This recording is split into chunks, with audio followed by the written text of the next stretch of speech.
Good afternoon, everyone, and thank you so much for joining us today.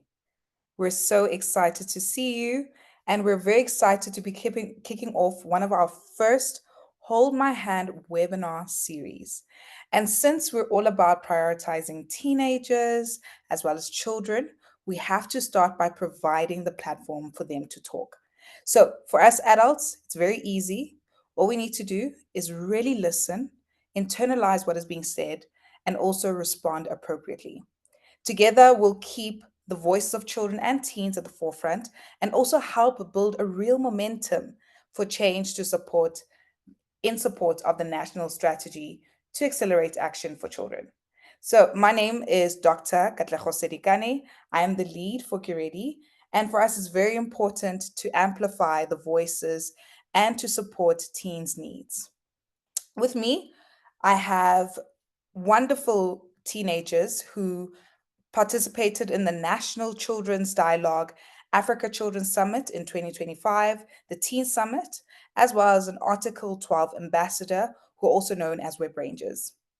This is where young leaders will take the mic and really share with us what matters to them most. So help me welcome Buntle, Dihang, Khumulemo, and Sitkobela.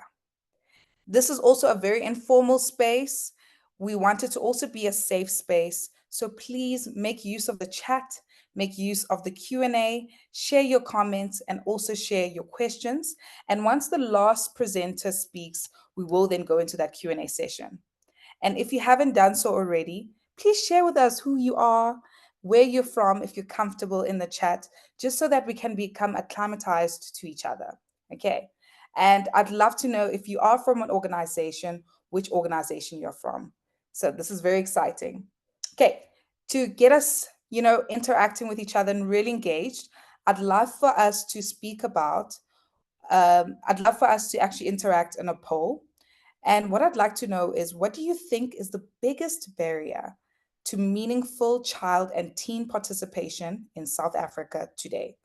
We obviously know there are many barriers, but choose the one you think is the biggest. So please, can we get that poll up?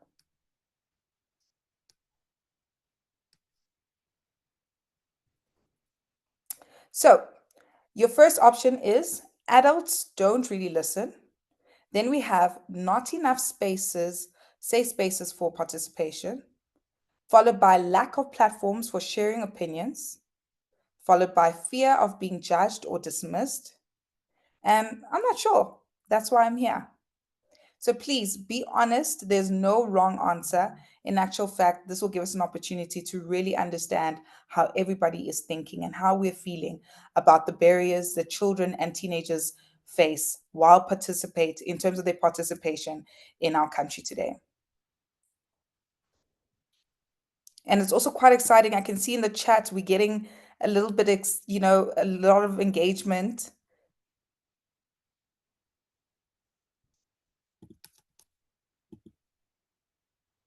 Okay, so let me choose mine.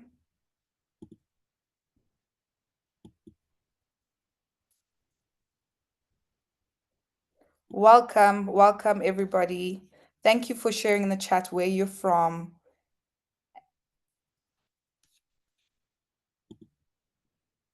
Okay, so our answers are in. Thank you so much for responding. 100% of you answered, which is great. It shows that everybody's here and is excited to be here and willing to engage with us. So our highest percentage is teenagers or feel that they would be judged or dismissed. So the fear of being judged or dismissed.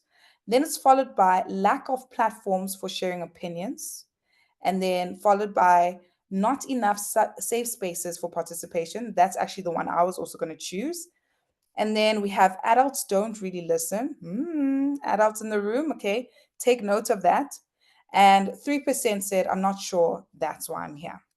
Okay, so I think this is a nice way and segue to actually get to chatting to, the panelists who have joined us today. And our very first panelist is Dechang Morudo, who is a 19-year-old from the Nelson Mandela's Children's Parliament, and he is the president from 2023. and they will be sharing with us more about the recent African Children's Summit, which took place in Johannesburg in April, and the outcomes statement. Dikgang, are you ready? Are you ready to be speaking to us? We cannot wait to hear from you and to actually hear more about that outcome statement.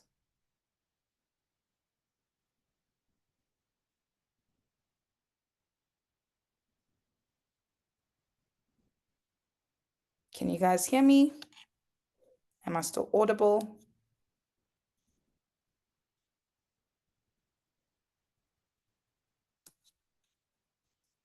Dikgang, can you hear us?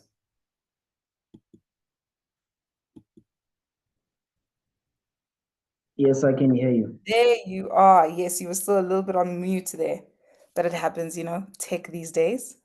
Okay, Dikgang, the floor is yours. Please share with us. Dikgang's gone back on mute. Dikgang, you've gone back on mute.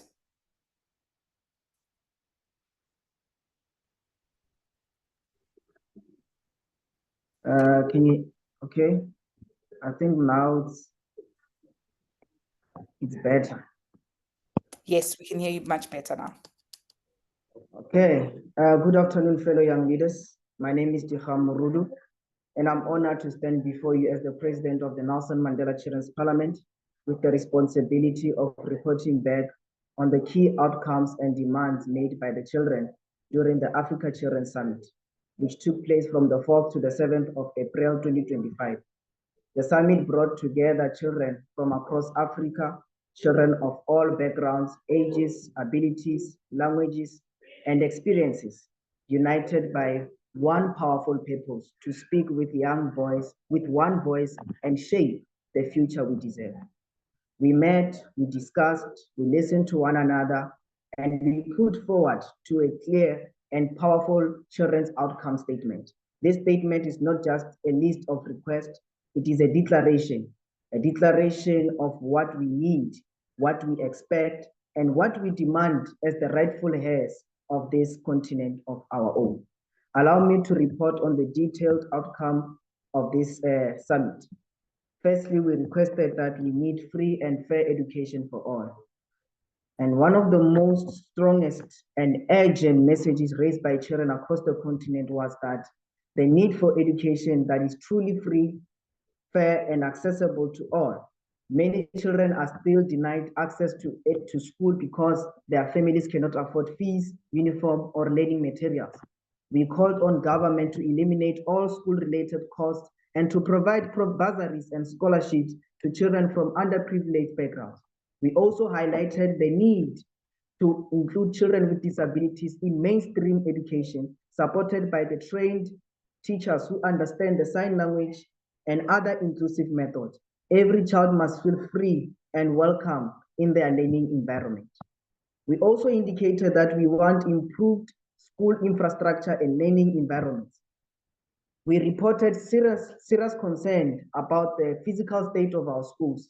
In too many places, classrooms are overcrowded, buildings are unsafe, toilets are dirty or broken, and there's no access to clean water or recreation spaces. We therefore demanded that the government prioritize safe, child-friendly school infrastructure. This includes sufficient classroom and desk, clean working toilets, access to clean water, secure playgrounds and sports fields, libraries, and science labs.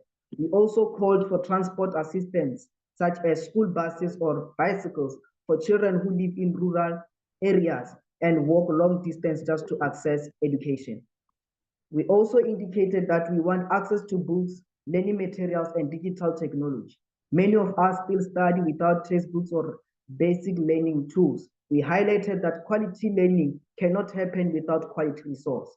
So we called that we need enough textbooks and stationery for all learners, access to computers and smart devices, digital literacy education, and also we need to have integration of artificial intelligence in learning, especially for children under resourced communities. We believe that technology should bridge the gap, not widen it. All schools must be equipped to prepare us for the digital world. Ladies and gentlemen, we indicated clearly that we need more and better teachers. Children raised a deep concern about the shortage of well-trained, motivated teachers in many schools. We urge that more teachers be hired, especially in rural and underdeserved areas. All teachers should receive training in an inclusive education. Teachers should be supported to understand learners with disabilities, language barriers, and different learning needs. Teachers are equipped with skills to build confidence, not fear, and to create a classrooms where children feel safe, valued, and inspired to learn.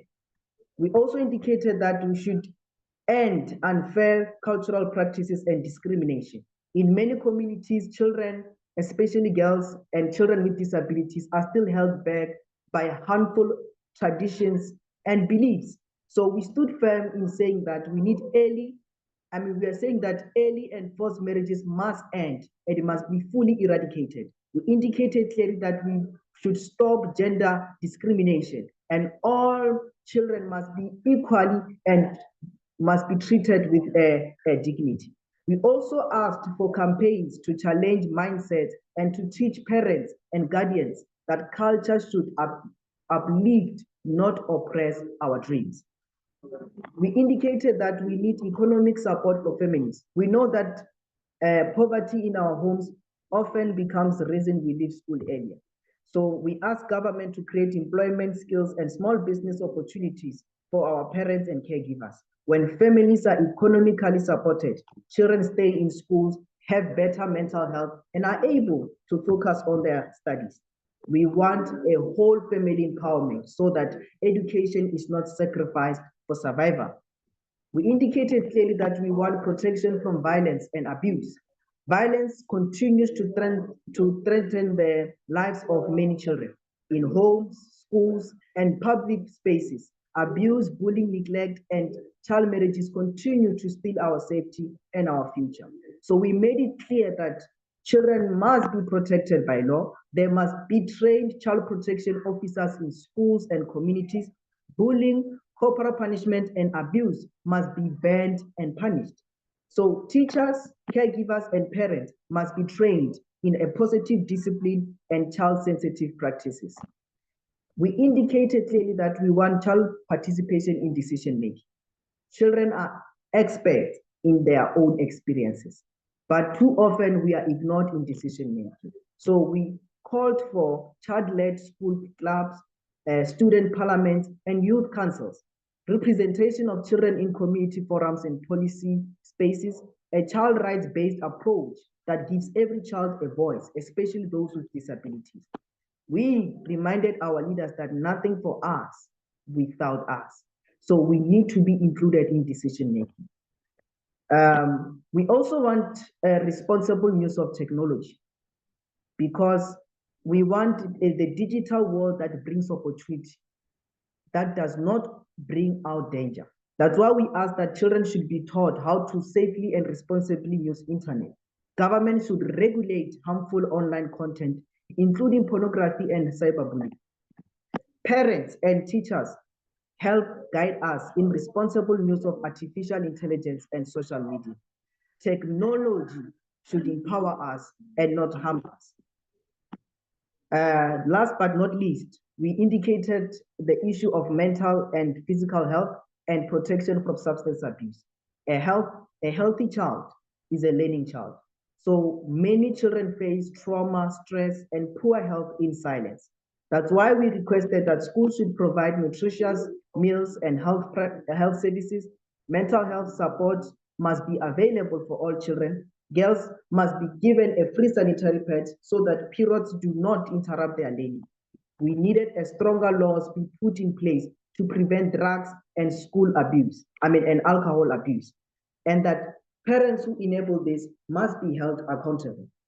Children exposed to substance abuse must be given counseling, and when necessary, we must also give them care and rehabilitation. So I would like to close by saying that I wish to remind us all of what we declared that at the Africa Children Summit. We are the future. We want to learn, grow, and help our countries.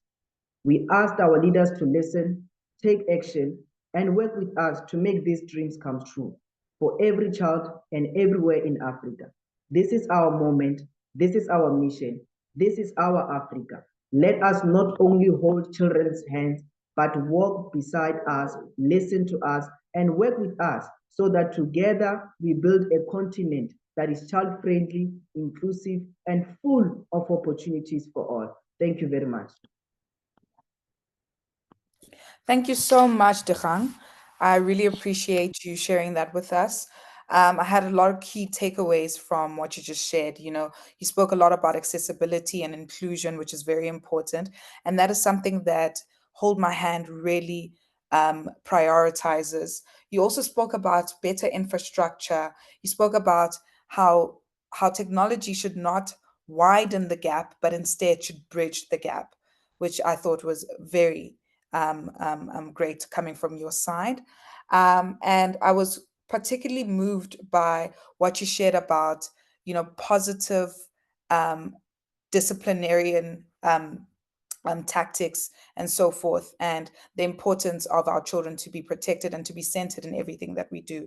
That was wonderful. Truly appreciate you giving us your time today and actually sharing with that. It was very inspiring. I just want to remind everybody who's in the chat, if you just joined us now, please share with us which organization you're from, or share with us if you are a teenager, either which area you're in. We'd really love to know who's in the room with us today. And also, please make use of the Q&A. It will allow us to have a more robust engagement with each other. So now we're going to move on to Buntle Mutatsa, who's a 17-year-old lady, wonderful teenager. I'm very proud of all the teenagers who are here today. She is from NSOC, South Africa's Children and Adolescent Representative, as well as the RCL President, and she is from the Northwest. I would love for Buntle to come in. She was voted by the children and the teens at the National Children's Dialogue held last year to represent them at the Children's Sector Consultation, which is where input was fed directly into the National Strategic Acceleration for an Action for Children and Teens. Okay, Buntle, are you ready? We had a great time together just before. I can't wait to hear what you're going to share with us. Ma'am, from the consultation that we held last year from the 20th of October to the 18th of October 2024, we raised most of our concerns, and they were related to issues such as nutrition, infrastructure, just as it has been said, issues relating social issues, psychological ones, and emotional issues as well. And the main basis when we were discussing is ensuring that when we are implementing the NSOC, we do not just implement it nationally, but we do it with the understanding that it has to start from the home and it has to start at local communities. Now, during the consultation, what we asked is, of course, as said, that nothing be done without us being there if we are being the ones that are spoken about. We ask that there are platforms that are created for us to voice out our issues, even in I'm Parliament. so sorry, Buntle. I'm so sorry. I'm just going to stop you there. And I'm so sorry to disturb you. We are struggling to hear you, and what you're sharing with us is so valuable. So we don't want to miss out. Is there any way you can get your mic a little bit closer to you or speak a little bit louder? And I'll try to do that. Let's just give her a moment. You know, these things happen. Technology.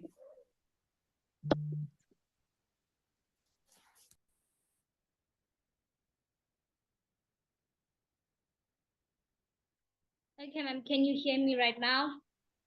Yes, much better. Much better. So as I was saying, from the consultation, we raised issues that were not only in line with what governance is doing, but every department that is within our country. And we requested that not only government departments, but also the private sector and civil society work along with us to ensure that the NSOC is implemented. Because the NSOC caters for everything that the report from the African Children's Summit was just given to us right now. And for it to be implemented, we ask that it be implemented for everyone, and especially starting from local municipalities. And to do that, of course, we are going to need funding and we are going to need platforms. So we did ask for those to be created as well.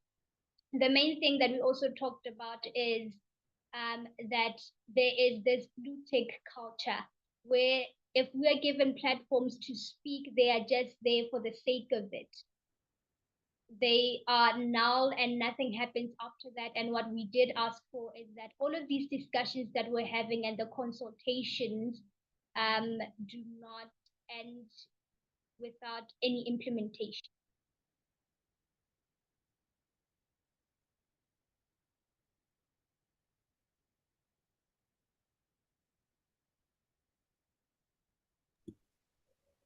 Hi, Puntle.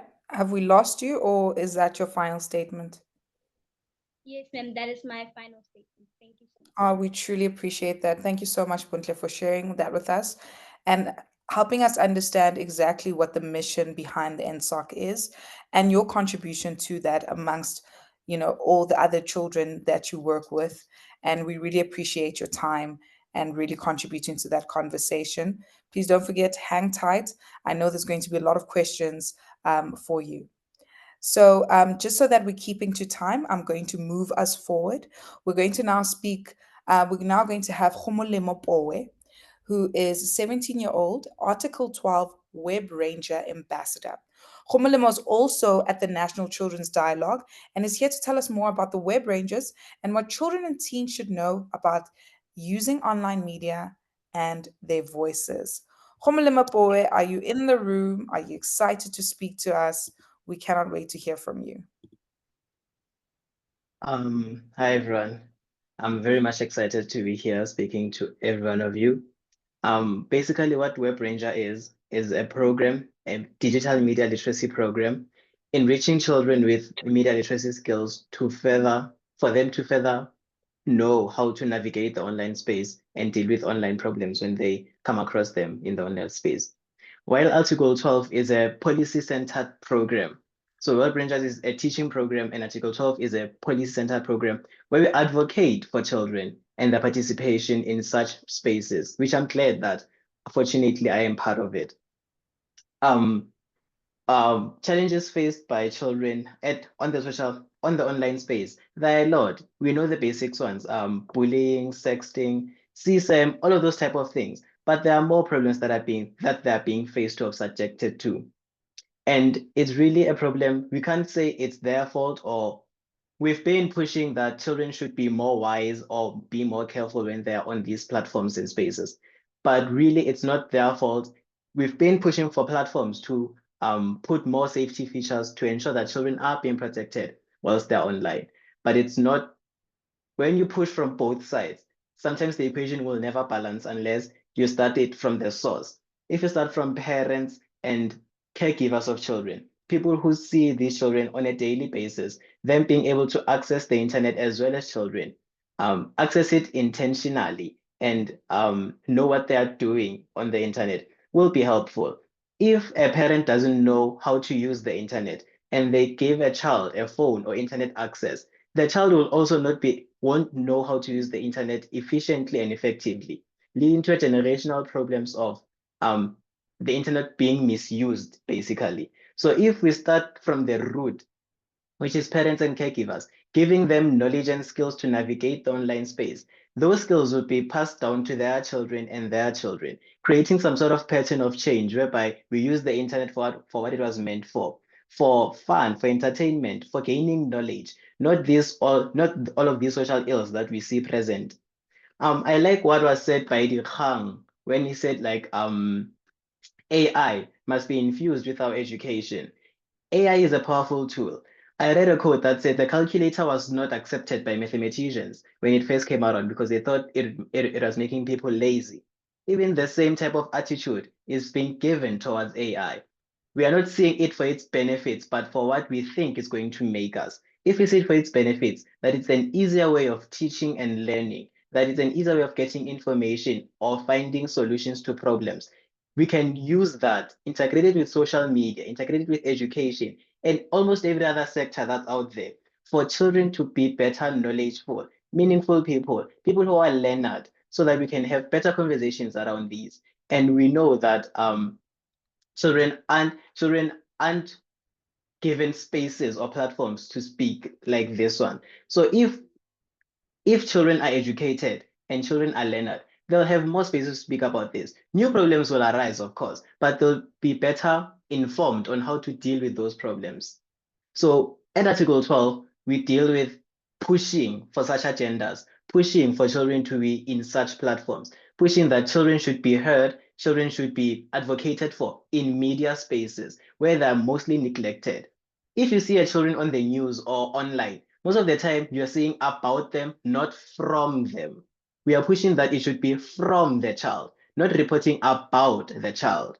Even if it's reporting about the child, it should be someone close to their age. Maybe their peer reporting about certain events that were happening to this particular child. Not always should it be adults who are speaking. Adults like to talk. Children like to talk more than adults. So if children are given that space or platform to talk, then it would be meaningful from everyone to hear every point of view, every side, from every story and every person involved in that particular situation. So I believe such a program or such a series like the Hold My Hand is giving children a foundation, and a very good foundation, for them to layer on skills, to layer on information and gain new stuff on a daily basis. Thank you. Khumalo, thank you so much. I really appreciate that. I think I'm not the only one who would say that I gained a lot of insights from that, right? The one thing that you shared, I loved how you looked at AI and you gave the mathematician example. We know that a lot of people do find AI to be a threat, a threat to jobs and so forth. So it's nice to hear a young person who hasn't joined the workforce but is thinking that, this is not a threat to me. This is actually a tool that I can utilize. In actual fact, we need to make this more accessible to others, and which would also take us back to what Dikgang had said, where we bridge the gap instead of widening it. Another great insight that you shared there, Khumuluma, that I truly appreciate is that we need to allow young people to be speaking to each other if we are placing them on the internet instead of us speaking to them as the adults. And, sometimes suppressing their voice and not allowing them to engage in the way that they truly want to engage. Very insightful and very valuable, especially for the work that we do at Get Ready. So I truly appreciate that. And I truly appreciate you giving us your time. So we're now going to move on to our last speaker from the teen panel, who is Siqobela Libodi. He's a 17-year-old from the Legacy Academy alumni. Well, he's a Legacy Academy alumni. Siqobela, do tell us more about your involvement in the Legacy Academy, the focuses, and the matters that are of interest to children and teens.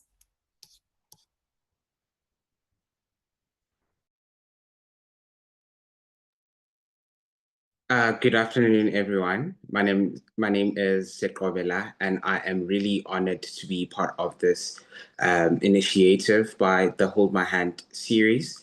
Today you've probably had a lot of important points that have been stated by the other panelists, and I'll just keep it very simple. As young people, we have been showing up at the Africa's Children Summit, the National Children's Dialogue, and other spaces because we have something to say. And what we are saying is that we want to be taken seriously, not just to be listened to, but actually be included in the decisions that are made, in the decisions that affect our daily lives. And as I was part of the Legacy Academy, we focused more on children participation in children participation in youth spaces. We engaged with a cohort of more than 30 people, where we indulged in knowing and understanding about the youth voting in South Africa. We focused more on motivating and inspiring the youth to participate in voting for the 2024 elections that happened last year.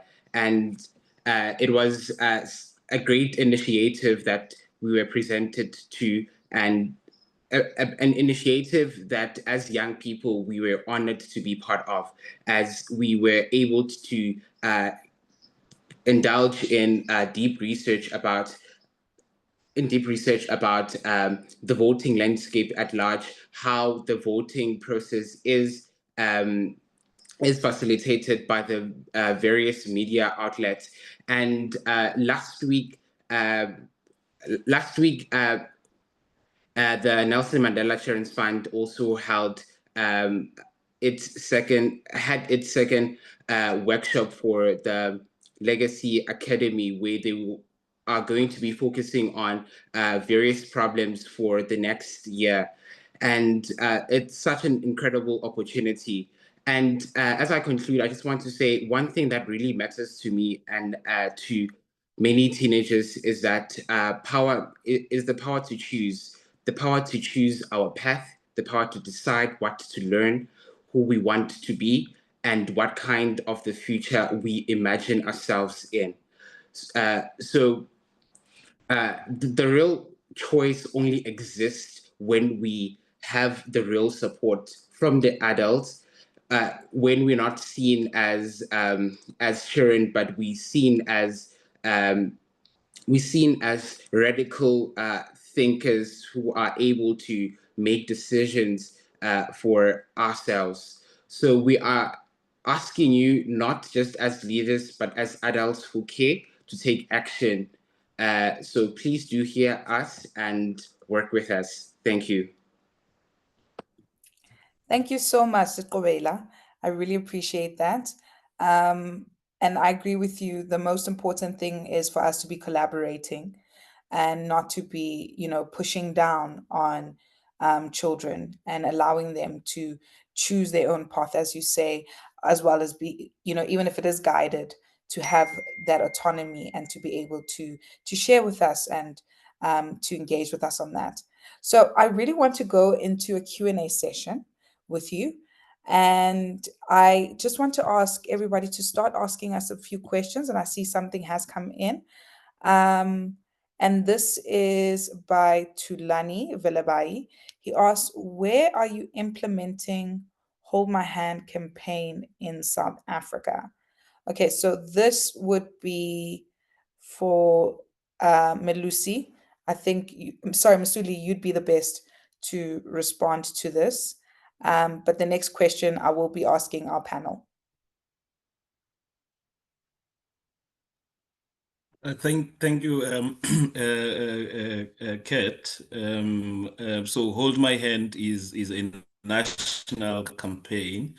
It's supporting the national strategy to accelerate action for children. And I think later on, David will speak on that. But it's a national campaign which is focused around 10 priorities, to accelerate action for children. And the nurturing care framework and the adolescent well-being framework would have been used to do this. But Hold My Hand want to do, about 3 things as to how do we drive this public powerful engagement so that everyone talks about children, and we see how we encourage presence of everyone, all of society, business, caregivers, parents, siblings, unions, everyone in the country to think about children and think about just one thing that we can do for children. So we want to have that public engagement continuing, but we also want to build these dynamic networks of influence so that, we have networks of implementers, but networks that that are going to lead advocacy. We know that there are legislative reforms that would need to be made. We know there's mobilization of resources that would need to be made. We also know that we need to see how do we leverage on the existing data, using the different partners, because this data exists already in the sector, and see how do we take that to inform what we do next. But also, how do we make sure that we link existing? I was liking, I was observing the comments. I see how people are already starting to link with each other, because that's what we want, collaboration. How do we link program A and 2 to maximize impact, in terms of developing children? So it's all about, pushing an imagination where every child born today, the next day, and the next has enough love, enough food, enough safety, and enough brain power. But I think David later on will touch on some of the things. So it's a national campaign that we want to be driven by everyone, by children leading in the front, as they were making the point, but also by partners that are in the sector, and how do we maximize the gains and accelerate action for children. Thanks, Kat. Okay, sure. Thank you so much, Masuli. I really appreciate that. So the next question, I'm actually going to ask it to Dikgang. This is from Anonymous. They're asking, do you think that the youth is participating enough in economic discussions?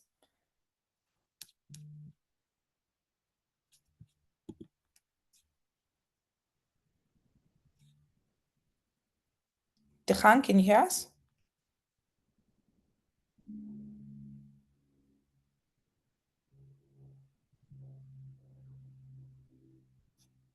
Is Dikgang still there? Dikgang, don't blue tick me. You're going to hurt my feelings. Please do not blue tick me. Let me see. Okay, I think we lost Dikgang. So what we're going to do is we're going to move it over to Bontle. Thank you so much, ma'am. And to answer those questions, we do not think it's actually there. We are not allowed to participate enough in economic decisions that are made within our country. And it is an indicator of the continued distrust in our opinion and our ways of thinking. Mm-hmm. Okay, and since you're here, Bontle, I just want to know, from that point, what do you think? What's the one thing you want adults in the space to really hear and act on today? More than anything, before we try to start any organizations or implement anything, we need to be able to talk to each other. And what I would like the adults in the space here to do is make the environment safe for us to do so, just as we have asked. And safe doesn't mean it leads to respect, safe and respectful to each other, so that we can discuss more about problems that affect us and how we feel, and without it being dismissed because we are children. Very, very important. Thank you so much, Bontle. See, that's the most important thing, that children are not dismissed just because they are children, that we actually take a moment to really listen and allow them to engage and collaborate with us. And then I just want to also ask you, Seqobela, I hope you're still here. How can we make sure that voices of children who are often left out, like those living with disabilities, are actually heard, in your opinion? In my opinion, I would ensure that the voices of the people, of individuals who cannot speak up for themselves, or people living with disabilities, are heard by I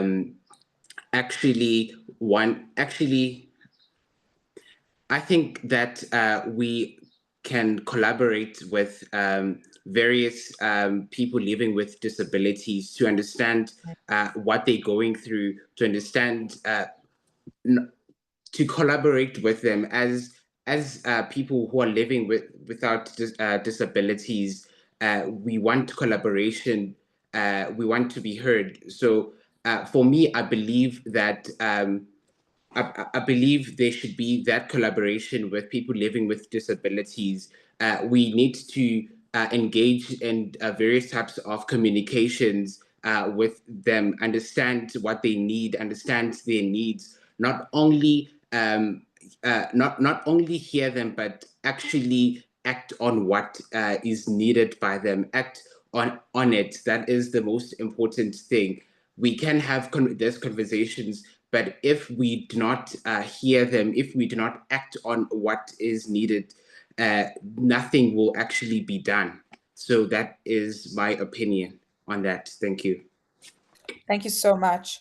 And then I just want to ask Khomolemo, you know, you're a web ranger, you are always looking into the future because you're in the digital space. Stros Molefe asks from Youth Crime Prevention, how do you make education more fun?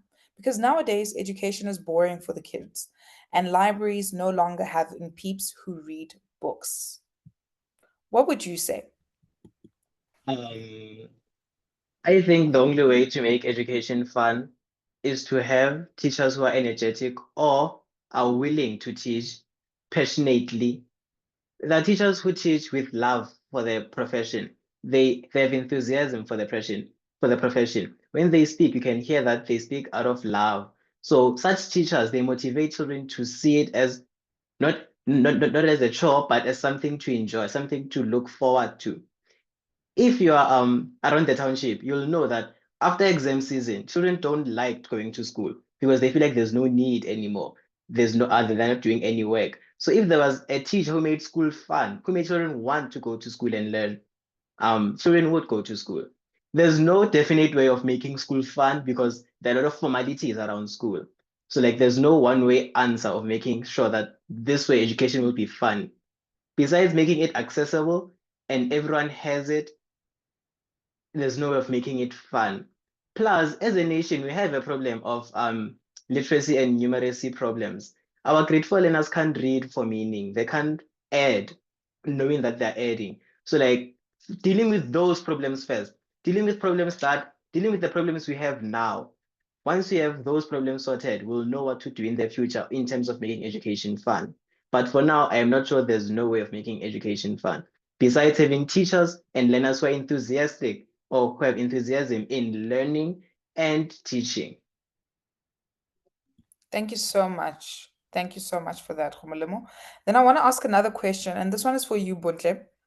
If you had to speak to the president today, okay, Buntle, right? If you had to be in front of Cyril Ramaphosa today, and you had to speak about ending blue tick culture, what would you ask him to do?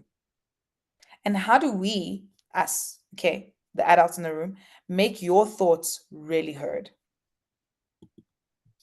To be honest, when it comes to our opinions and our thoughts, and thank you for the question, it's not just about hearing them. The thing is, you also have to understand where we're coming with from this. You have to understand our experiences with the challenges that we are having, first of all.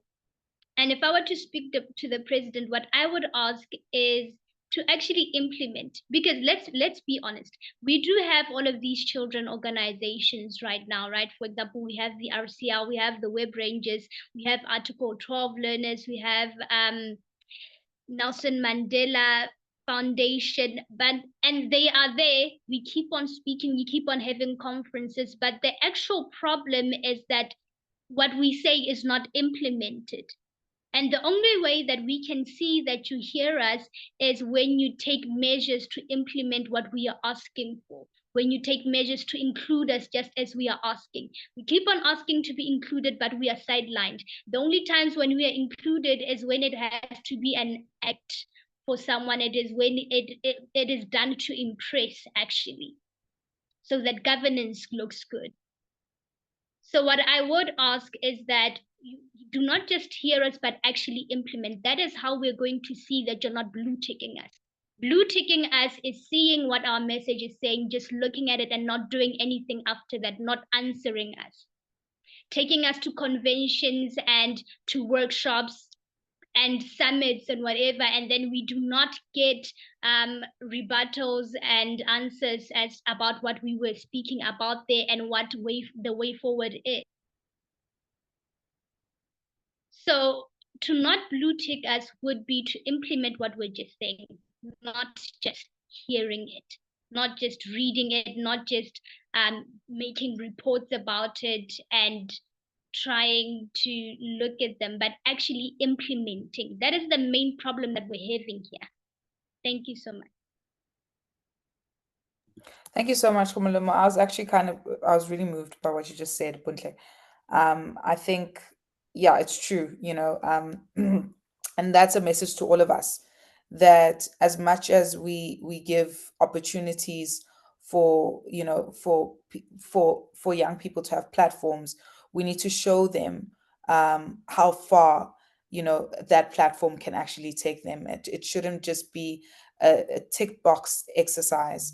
And yeah, I don't think what you've said has landed on deaf ears.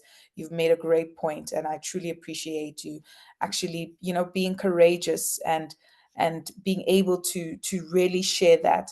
And I can hear you are very, very, very passionate about this. Actually, everybody in the room, our panelists, I'm very impressed with the amount of courage and the amount of compassion and passion you have for children just like you, and also children who are not like you.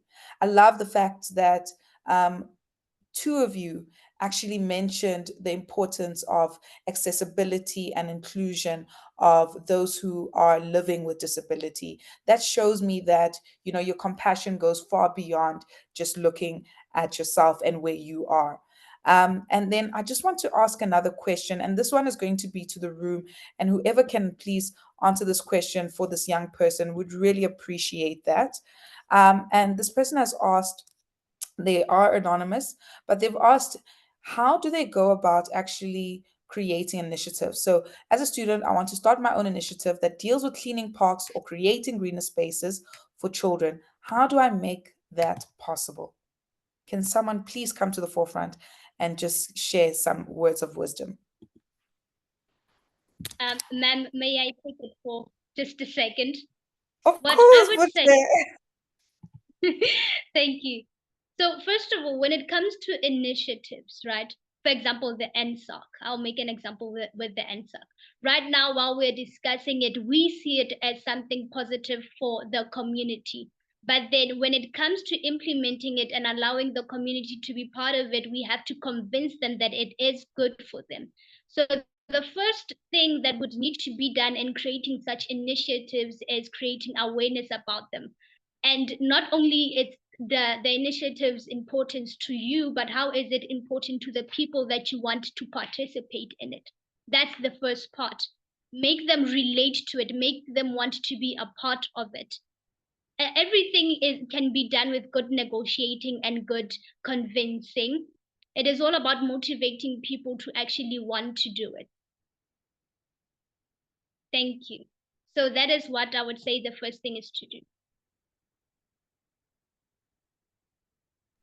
Thank you so much. I think Bunte answered the question quite well, unless somebody else wants to take it, but I don't see any hands. Unfortunately, my view is quite limited, but I just want to move on to another question by Sebastian. I often think there is such a big gap between adults and the youth. Adults thinking youth is disrespectful, and youth thinking adults don't listen or hear them. Do you think this gap is real, and how would you bridge it? So I want to give this to who haven't I heard enough from. Let's take it back to Siqobela.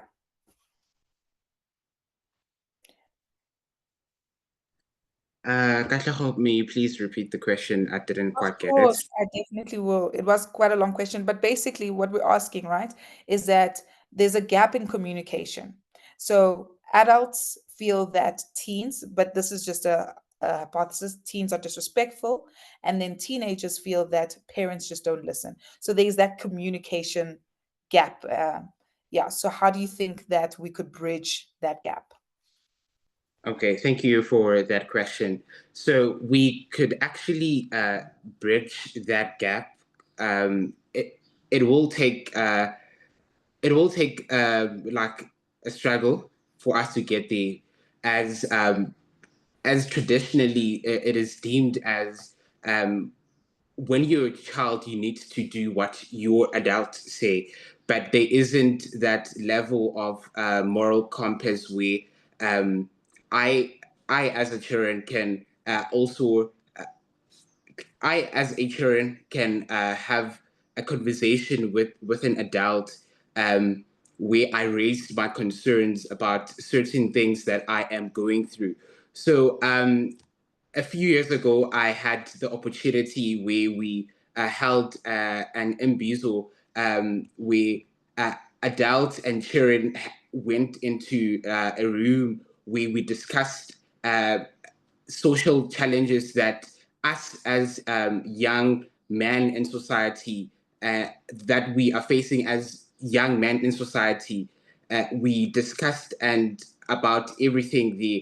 I think we can bridge that gap by not having conversations as me and my parent, but as a group of parents, so that we can get a different perspective from each parent and a different perspective of the children. As when you're having a one-on-one conversation with your parent, their opinion, it's more difficult for them. The opinion that they have about how they view the world, um, it is much difficult to dismantle. But if we have a platform where we have more adults and more children, where they can have where we can share different opinions and viewpoints, that's when we can start to dismantle uh, the whole stigma that is with child and parent conversation. Thank you. I agree with that. Thank you so much, Kobela. And then I want to ask a question, and any of you can take this. And I'd just like to ask any teenager that has actually, linked, has come on to this wonderful webinar, that if you're bold enough, just also if you want to respond and answer, please also do so in the chat. It's a safe space for you. Definitely, nothing will be done further with that. We'd just like to hear your insights as well. But the next question I just want to ask is from Bongani. How do young people feel about the introduction of studies like South African Constitution and other economic activities like company registrations and other compliances, so as to be more of a practical citizen? Who is willing to take it? Must I pick on you guys? Eeny, meeny, miny, mo. Then Buntle, you please, take it. please ask the question again. So, how do you feel about the introduction of studies like the South African Constitution and other economic activities? So, for instance, company registrations and so forth in your curriculum, as to be a more practical citizen? That's a good question, actually. And how do we feel about it? It is a great suggestion. It is good for us to learn about our economy as well as its relation to our constitution, especially because South Africa is becoming a more and more industrialized country. So it will be a good thing to introduce it, but we must keep in mind that not the curriculum should cater to all kinds of learners, right? So when Yeah. introducing such, it should be introduced keeping in mind that it is for those that are interested in it. Mm. Okay, fair. That's very fair. Okay. So then would you say that it would be something that could be implemented maybe from, grade 10, so forth, and then that's a choice that a young person would make if they are interested in learning about that or not? Or do you think it should be, Yeah. it should be open to everyone? Okay, cool. Thanks for that, Buntle. And then I need to ask this question, and then we're going to move on soon to the next part of the program. But what's your view on access to safe play areas and libraries for children in the rural communities?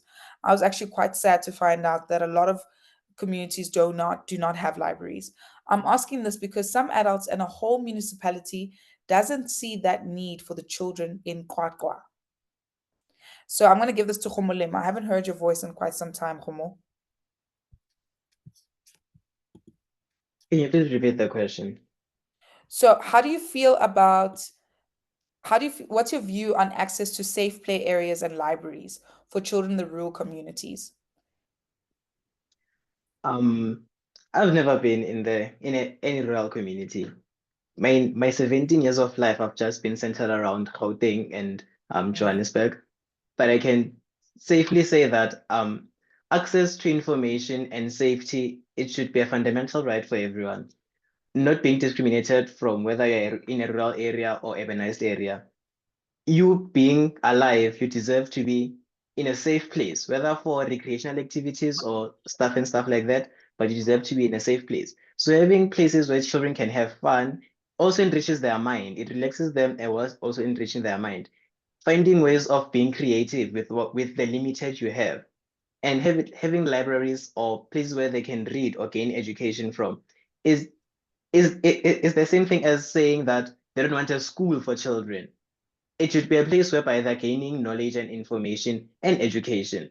So them limiting them to say that we can't give you a library or places like that, it's discrimination at some point. It's restricting them to exploring a wide variety of options. It's limiting them to stay in a rural area instead of broadening their mind in finding ways to develop the rural area or move out of the rural area and break the poverty chain in South Africa. Now, Khomolemo, while I still have you here, somebody has asked a question directly to you. They want you specifically. What do good versus bad online communities look like? So if you can compare the two for us, and this will, I think, also show the work that you do as a web ranger. Okay.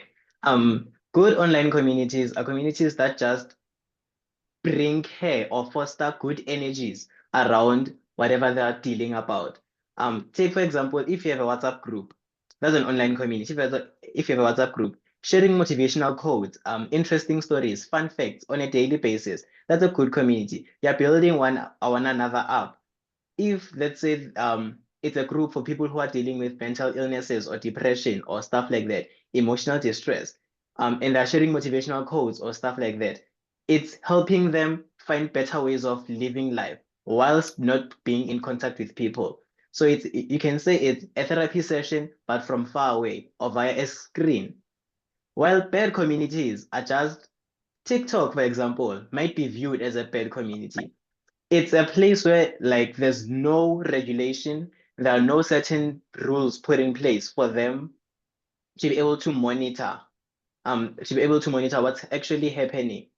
A lot of videos, well, if you can find on your feed, if they're mostly negative or like they're bullying people, shaming people, bringing opposing point of views, not in a way of debating and accepting arguments, but in a way of instilling that this point of view is correct and nothing else is correct. That's a bad community. You're not inclusive of one another. You're not building diversity. As a country, we are diverse. So if we can't have online communities, whereby we don't meet in person, but we speak via screens and phones and electronic devices, if we can have places where that people just tolerate each other to a point whereby I hear your point of view, you hear my point of view. We don't argue, we don't bully one another. There's no defamation, there's no cyber breaking of cyber laws, stuff like that. Everything I've said relating to bad communities, if that happens, then that's a bad community. We need to find ways of dealing with bad communities. In my years in Article 12, we've had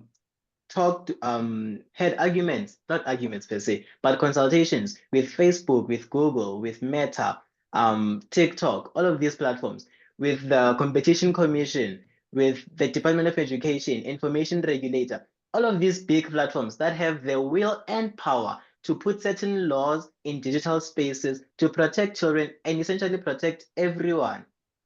And through all of those years, there have been promises saying that we will deal with it. We will find better ways of integrating AI, integrating online safety into the curriculum, integrating almost everything we as children in such platforms advocate for. There have been promises made. We are yet to see them, but it is promising. Looking at the current situation, it is promising to see children growing who are born now, going to an education system where such and such things are taught on how to be a good online digital citizen, as opposed to being a bad one, of treating people with kindness, both online and offline. So bad communities are just friends, sort of like if you can imagine a high school group of teens, those mean girls. That's just a bad online community that's happening online. So if we're just to have, if we're to create the online space as it being safe and a place for everyone to interact comfortably with one another, then we'd be going towards a good online communities as a country. Thank you. Love that. So, Khumulimo, I think you would agree with me if I said that, we are also responsible for the communities that we want to be in. So what we do will also allow us to, what we put forward will allow us to also be in good communities. So if we're kind and we spread kindness, we could be more successful in growing those kinds of communities. Now, I have a question I have to ask all three of you. So each person is going to give me one suggestion or one suggestion. Okay. So just listen to me clearly. It's long, sorry, and I will break it down again if you need me to. Okay. This is from Kiriboni Masuku. Indeed, powerful voices in this room, which is you guys. Thank you so much. They are the voice for the voiceless. Power to the young leaders. Other children are now gathering the streets, corners for smoke, puff, and drinking. My major problem is how do we curb this in our society, and what kind of programs can we engage them in? Because libraries are closed, the fields are abandoned, and art centers are not functional. So basically, Kiriboni is asking, what is the best way to engage you and ensure that you're off the streets and you're not exposed to all these other things? So we'll start with Bunke. Okay, ma'am. So with that question, we first need to understand why children start gravitating to such things, right? And it is part of the question that you just asked, that there are not enough facilities to engage us. Most of them feel like there's nothing else to do, so they resort to doing that. Right. So it comes back to the question that was also asked about libraries and facilities in rural areas. You find that in rural areas, that is where you find that most substance abuse most. And that is because the children there and the adolescents there do not have anything else to engage themselves with, I mean. So the way that the right way to be able to navigate that is by making up for that default, by building those libraries, by maintaining fields where they can play and do whatever, by creating initiatives that will perk their interest, so that they do not end up they do not participate in social ills. Thank you. Thank you, Bunke.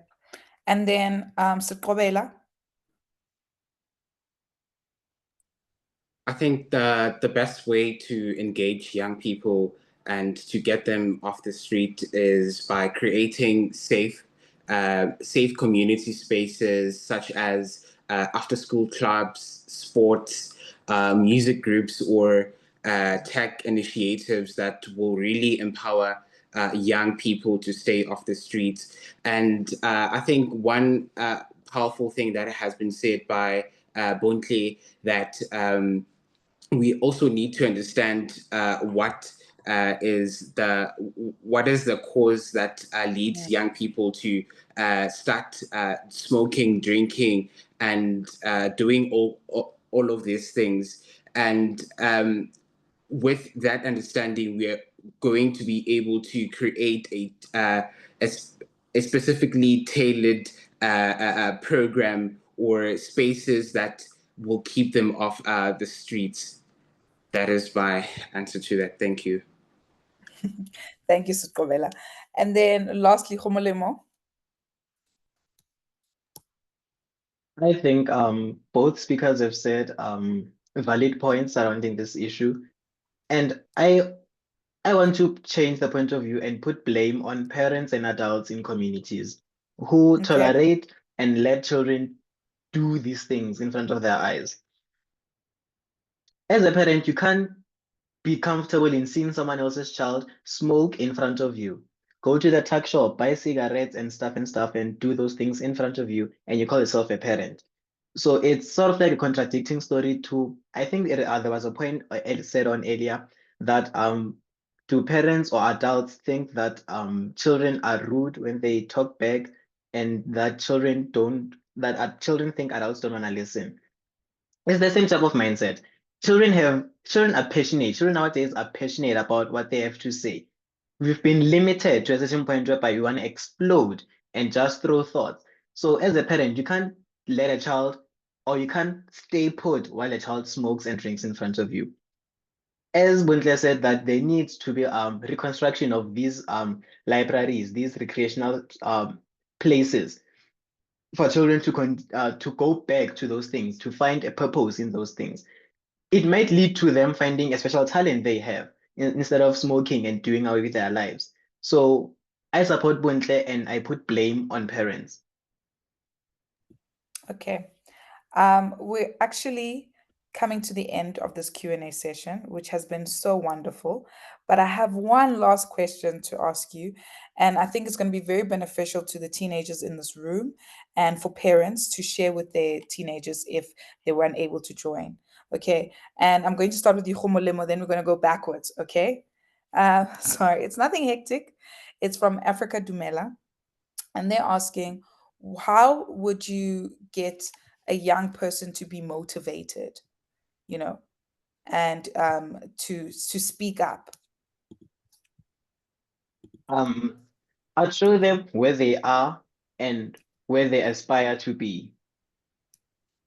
So if you're in a rural area, I'll ask you, where do you want to be?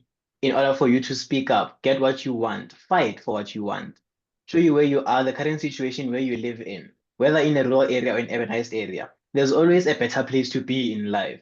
You can never say at this level, I am happy to the fullest.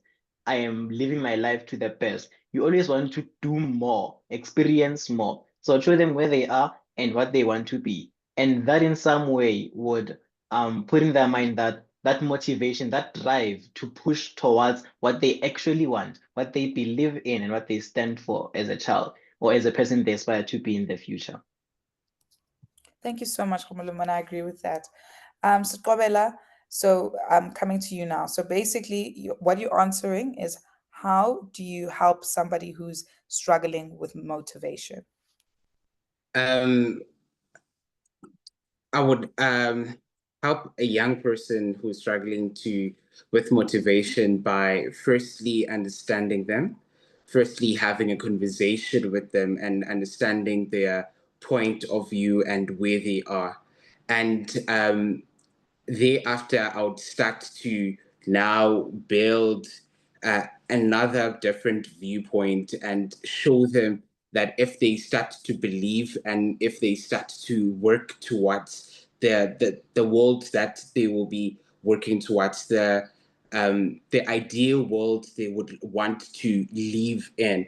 And one thing that like greatly helps me nowadays is that I have a mentor where it is one thing to understand someone, but it is one thing to understand someone, but can you support them comprehensively towards their journey? Understand? Because along the way, you might lose your spark. Along the way, you might not know where you're going. You might not know what you're doing. So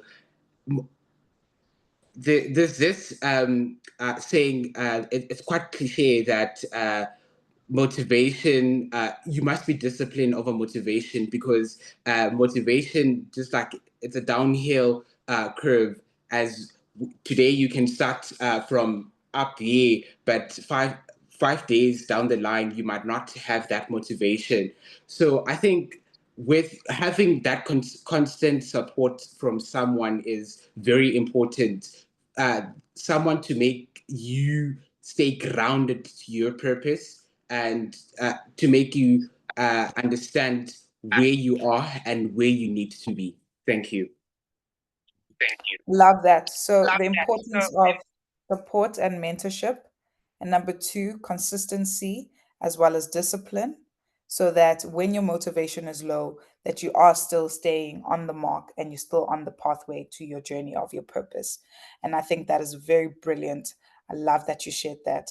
And then lastly, Buntle, you're up, my girl. Thank you so much, ma'am. Ma'am, what I would say to that is, my mom says that not every day is like another one, right? So I agree with my fellow panelists when they say that what we need to always keep in mind is the goal at the end. And you might not have motivation every day. You can't have motivation every day. We are human. There are other factors that affect us around us, so we can't expect to be keeping happy or happy every day. So when we find ourselves in those moments where we do not have motivation, the first thing is to accept and recognize that it is there. Do not try to avoid it. After that, try to find the source of where that demotivation comes from, if you're able to. And if not, we need to draw from the strength of those around us and those who love us.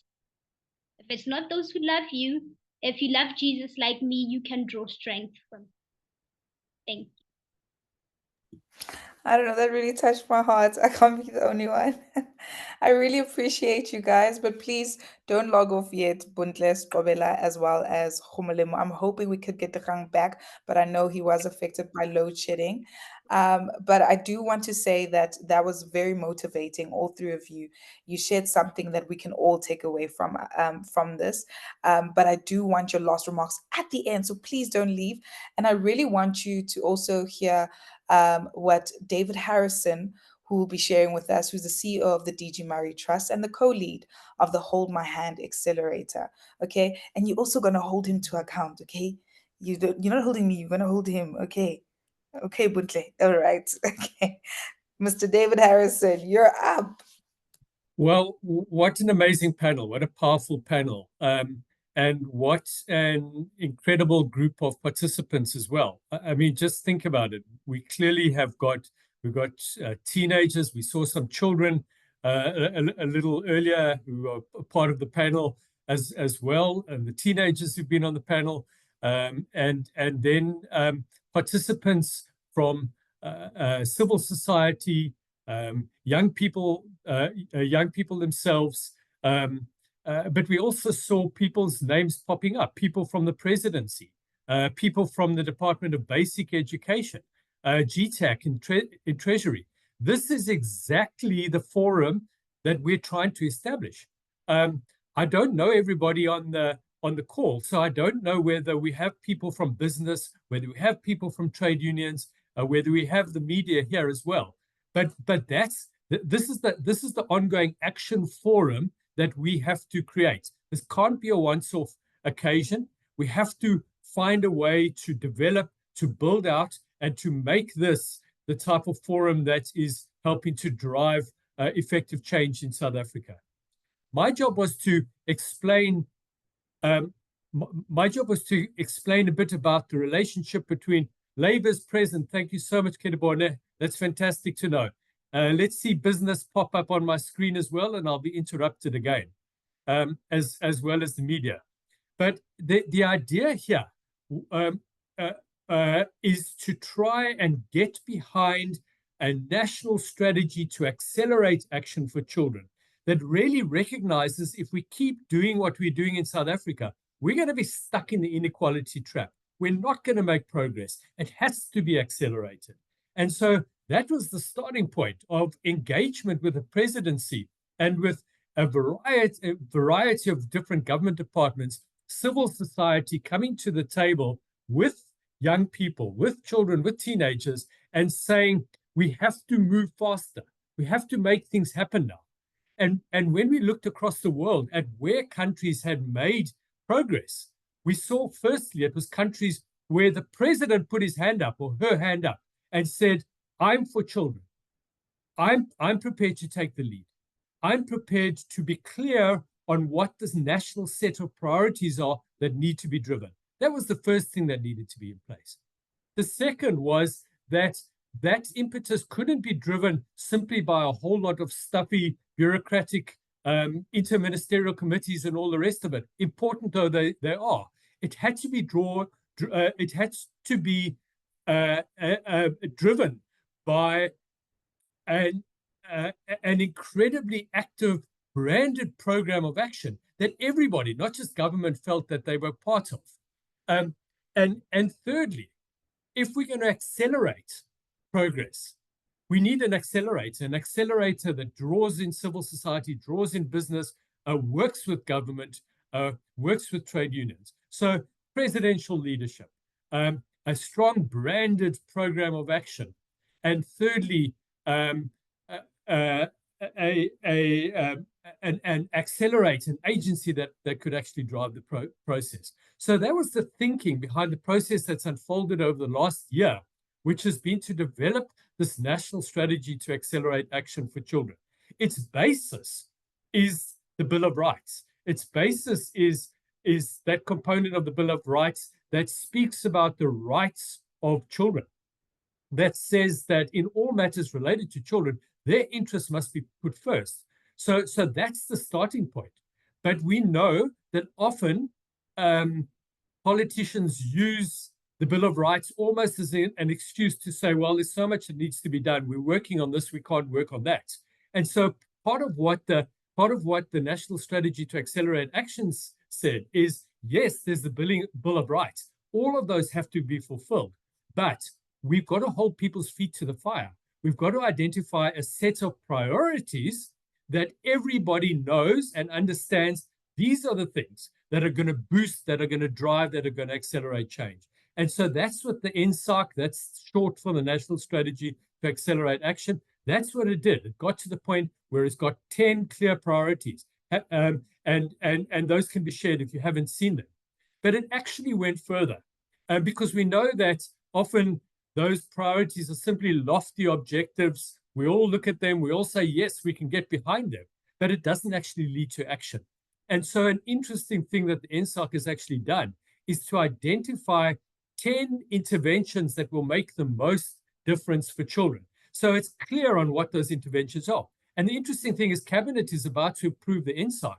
And clearly, some of those interventions are not yet government policy, and they would have to go through the normal government's process of review and assessment and costing and to see whether they can be put in place. But there's a clear set of interventions that all of civil society, with the support and the thinking of even government departments and with children and young people, have said, these are the things we want you to prioritize, to actions that are not yet in place. Drive these, make them happen, and you're going to accelerate progress. So that's the amazing document that is the National Strategy to Accelerate Action. And I think the challenge we have is that, as people have said many times on this call, is that our country is replete with documents, with policies that don't go anywhere. This provides us with a document that allows you to hold our feet to the fire, to hold government's feet to the fire, to say there is a Bill of Rights, there are a set of national priorities, there are a set of interventions that we know can make the most difference to children. These are the things that we're going to hold you to account, and all of us should get to know those. So that's the national strategy. As I said, one of the key critical success factors for driving impetus is to ensure that there's a branded program of action. Now, we were not yet at a country where we could, at a point where we could go to a government and the presidency and say, here's a branded program of action that we'd like you to run with. But what we have managed to do is get the presidency and government to accept and agree on a national campaign to get behind the national strategy that hopefully in time will become as well known as an Oportunidades in Mexico, or Bolsa Familia in Brazil, or Chile Crédito Contigo in Chile. These are branded programs that everybody galvanizes behind. And that's the logic behind Hold My Hand. Hold My Hand is young people, is children, is teenagers saying to adults, hold my hand and we will lead you to the future. That's the idea here of Hold My Hand. And so what we're trying to do is to start to build out this campaign that unites South Africa behind children and teenagers, that seeks to harness and bring together players who haven't traditionally worked together around a very clear set of priorities. And then, as I said, another critical success factor is to have an accelerator, an agency. And that's what has been set up through agreement with the presidency. And that's what I'm representing here today. And an accelerator that is focused on some of those actions that we think are going to make the most difference for children. Its job is to try and create a platform for the voices of children and teenagers, to build out communication, to strengthen information about children and the lives of children and teenagers, to try and design and find ways to innovate and work with government to fill delivery and programmatic gaps that we have in South Africa, and to try and build synergies, as I said, across sectors. Now, we can't do everything at once, but we've really identified some key areas that we think are critically important. The first is nutrition. Child nutrition keeps falling between the gaps. We have a situation where 1 in 4 children is nutritionally stunted. Why? Because we haven't yet seen a concerted program from Department of Agriculture, Health, Education, everybody working together around a set of common priorities, 4 or 5 priorities that we're going to drive. So child nutrition must be front and foremost as we start to address this. The second is that the Department of Basic Education has done an amazing thing in developing an early childhood development strategy, and has clarified what needs to be done for 3 to 5-year-olds, but has gone further and says, wait a minute, we actually need to be engaging with parents and caregivers for 0 to 2-year-old children. But that strategy is actually not that well defined. We want to work with government and with implementing partners across the country who have shown how you can, in fact, support nurturing care for the first 2 years of life. The third area, and it's been spoken about today, is alcohol harm reduction. We know the incredible impact that alcohol has on children and in their homes, and yet again, it's something that's not spoken about. We've heard the voices of teenagers today putting it firmly on the agenda, and we need to work with government and build a national constituency of action outside of the usual suspects who object to heavy drinking. We need to find a galvanized, a national constituency of teenagers, of children, of non-government organizations, of businesses who come to the table and say, we're not going to address gender-based violence, we're not going to address violence against children, traffic crashes, etc., if we don't address alcohol. The fourth area relates to disability, and this is where we know that if we can have early screening of hearing for children, of neonates just as they're born, and if we can have vision screening of children before they get to school, we can improve and integrate children who would otherwise be disabled. And the fifth, and a really important one that speaks to what we've been talking about today, is how we build this sense of identity and agency and connectedness of young people. As Seko Bela said, what the teenagers want is to be able to choose to be me, to choose where I want to go. And building and enabling teenagers to do that is a critical, complicated, but critical area of work. So that's the thinking behind Hold My Hand. It's to create a new avenue, a new opportunity for young people to engage and to drive the communication. So what I want to say is that we know that it is the experience of life of today's young children, today's teenagers, that's going to shape our future. And we heard from Dikgang that it is children and teenagers who are experts in the experience of their own lives. We've got to create spaces, we've got to create opportunities for them to engage. And so my challenge to you, teenagers, children, is to seize the campaign that we've initiated. Take it over, run with it, make it your own.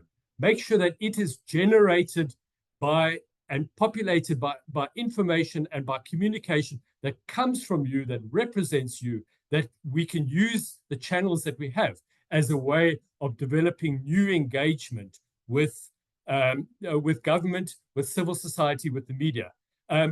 This campaign, Hold My Hand, is not a program that's been offered. It is a platform that is only going to work if you seize it, if you run with it. Thank you very much. Back to you. Thank you so much, David. I really appreciate that.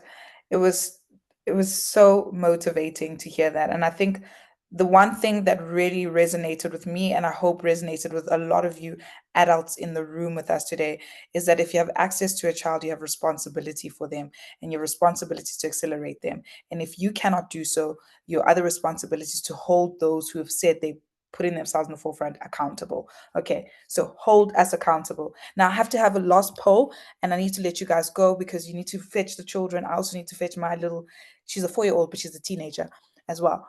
What do you believe is the most important next step to amplify the voices of children and teens in South Africa? After everything you've heard, please share with us. Is it 1, create more safe spaces for open dialogue? 2, involve children and teens in decision-making processes? Or is it 3, provide training to adults on how to really listen? Or is it 4, increase platforms where young voices can be heard? Or 5, ensure feedback from children and teens leads to real action? Now, while you're still answering that, I just want to share with you that this is not the end of the conversation. It's the beginning of our collective action, and we're all responsible. Every child and teenager in South Africa stand on the edge of possibility and risk. Whether they step into a future full of opportunity or one held back depends on what we do next. Okay, this webinar is the first of a series. Our next will take place on the 4th of June. So please diarize that, and we'll bring together clinical, developmental, and community level perspectives to highlight the importance of iron in maternal and child health. Hold My Hand is an organization we're very proud of, and I cannot wait for all of us to engage with it, to collaborate with each other. There's such amazing minds. I mean, if you look at the chat, you can hear the passion for children and to see children actually have a better future. This was amazing. And it was amazing because you engaged. It was amazing because you also believe in the voices of young people. And to Buntle, Srobela, Khumulemo, and Dikgang in his absence, you're amazing. Your level of passion is something that you need to be commended for. I truly appreciate the work that you do. It takes you away from your current responsibilities, and we really do appreciate that you're putting yourself in the forefront and that you put out your voice today. I promise you it's inspiring to somebody else. So please, to keep engaging with us, visit holdmyhand.org.za. It's in the chat. And please, if you want to partner with us, make sure you also email us, and that email address is in the chat. Now, I just want to tell you the most popular answer for our poll is that we need to involve children and teens in decision-making processes. I think Buntle would agree, and I think Srobela would agree, as well as Khumulemo and Dikgang in his absence. Okay, thank you, everyone. I hope you have a good day, and I truly appreciate all that you've done. And thanks for joining us. Goodbye.